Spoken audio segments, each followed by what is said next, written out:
Welcome to the deep dive. Today we're exploring something that seems, well, pretty small, but maybe has these huge implications. How we praise our kids. You know, that go-to phrase, good job.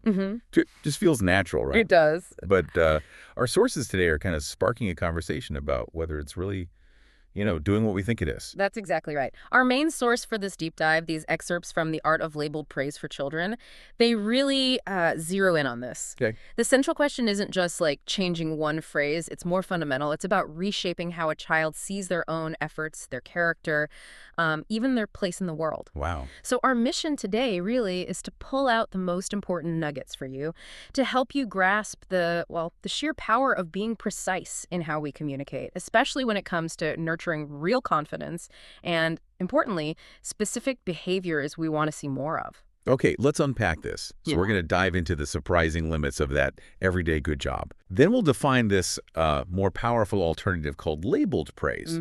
We'll look at its benefits, and crucially, we're going to give you some solid examples and even a simple formula you can literally start using, like right now. That's good. So let's kick things off.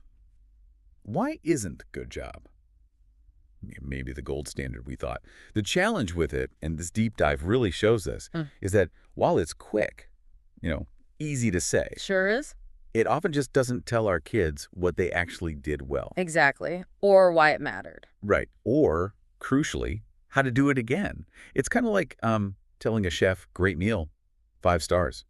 But you never say which dish was incredible. Yeah, or what about it was so good? They appreciate the praise, sure, but what do they repeat? How do they learn? Exactly. So it's positive, but just vague. It lacks actionable information, doesn't help the child connect their specific action to that good feeling or the positive result.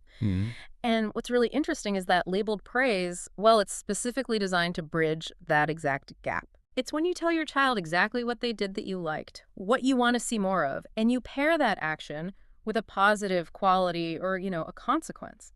That definitely feels more impactful. But thinking about parents trying this out, does it feel a bit, forced or unnatural at first? Oh, sure. How does the research suggest we make it more of a habit?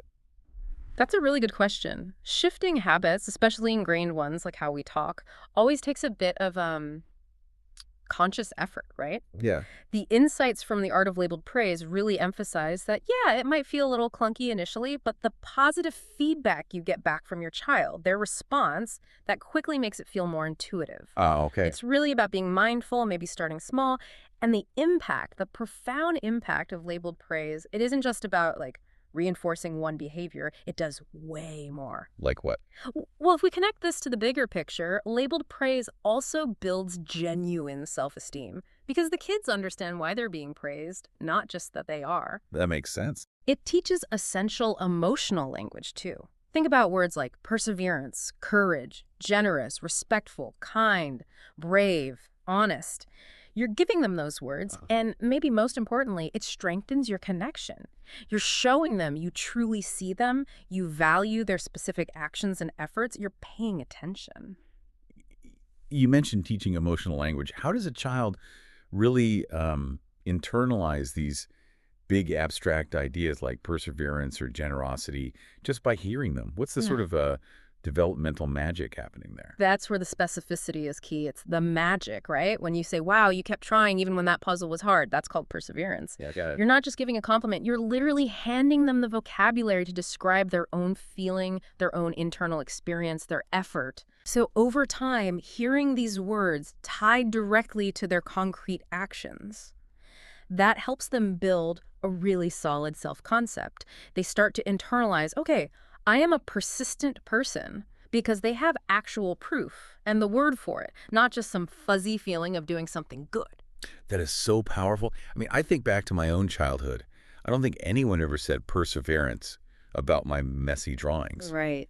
But I definitely remember feeling good when I finally got something right after trying. Imagine if I'd actually had the words for that feeling, that effort. Exactly. And this deep dive, it gives us so many great examples for different situations, like for cooperation and listening. It's just things like, you followed directions right away, that was really helpful, or I noticed how you shared your toy, that was generous. Yeah, those are great. It really highlights the process, not just the final result. Right. And for kindness and empathy, the examples are things like, It was so kind of you to comfort your sister when she was sad, or you really thought about their feelings. That's being a good friend. And it even tackles emotional regulation, which, can be so tough for kids. Oh, yeah. Imagine saying, hey, you took deep breaths instead of yelling, great job calming your body.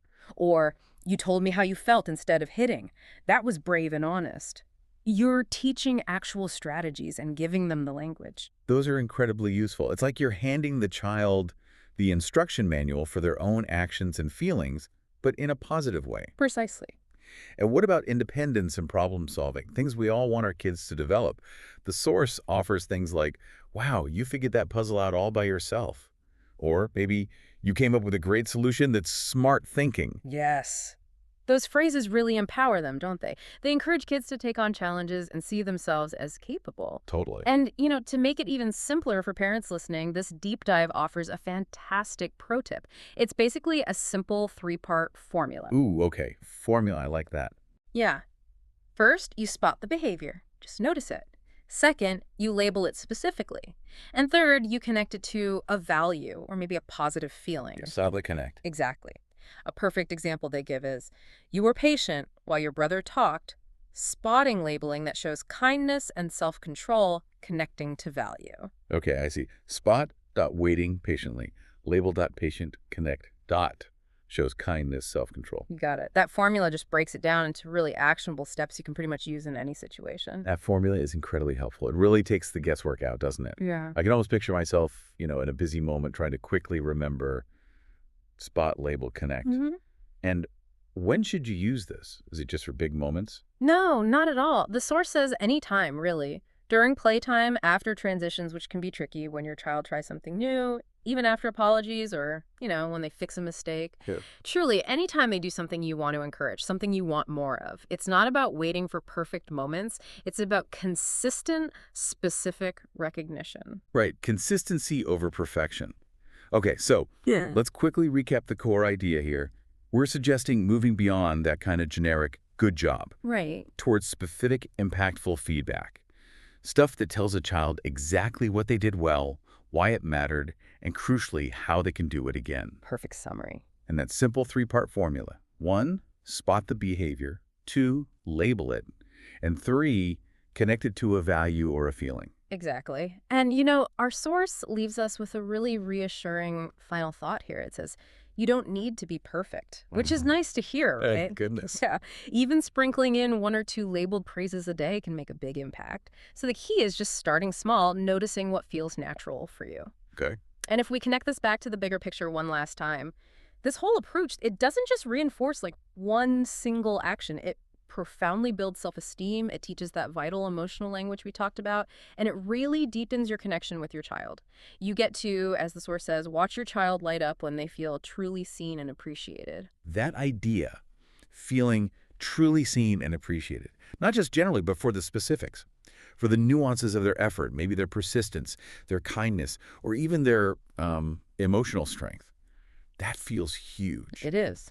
So here's something to think about. What does it truly mean for a child to feel that specific level of recognition, that value, not just for, say, getting an A, but for the process, for how they studied, how they didn't give up, how they show kindness along the way? How might feeling seen like that fundamentally shift their internal narrative, moving them away from just seeking external praise towards building their own intrinsic motivation, their own resilience as they grow and navigate the world? It really makes you consider the lasting echo, the deep impact of feeling specifically acknowledged, not just, generically praised, something to mull over.